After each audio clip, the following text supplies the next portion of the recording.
ఇప్పుడు వర్షం పడింది కదా, ఇక శాంతమైపోతుంది, ఇంకేమీ ఆలోచించదు. ఎంత సమరసబుద్ధి అనేది, ఎంతవరకు ఓపిక. అతడు మగవాడే కదా, కోపం రాకూడదా, మరి దండించకూడదా? కాదు, మనకి తెలుసు ఇది ఇంతే, నేను చేస్తున్నది ఇదే, ఆమె అంటున్నది అదే, సరిగానే ఉంది అని తెలుసుకొని వాడే సమాధానం చేస్తాడు. మనకు ఆ బుద్ధి పుట్టుక కదా. వేదాంతం మళ్ళీ నేర్చుకున్నాడు. వేదాంతం చాలా ఉంది నేర్చుకునేదానికి. జీవితం తిద్దుకోవాలి.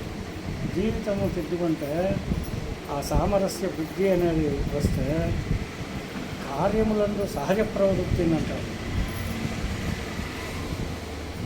నువ్వు చేసే పనులలో ఏమీ లోటు రాకుండా ఆ పనులు చేయి.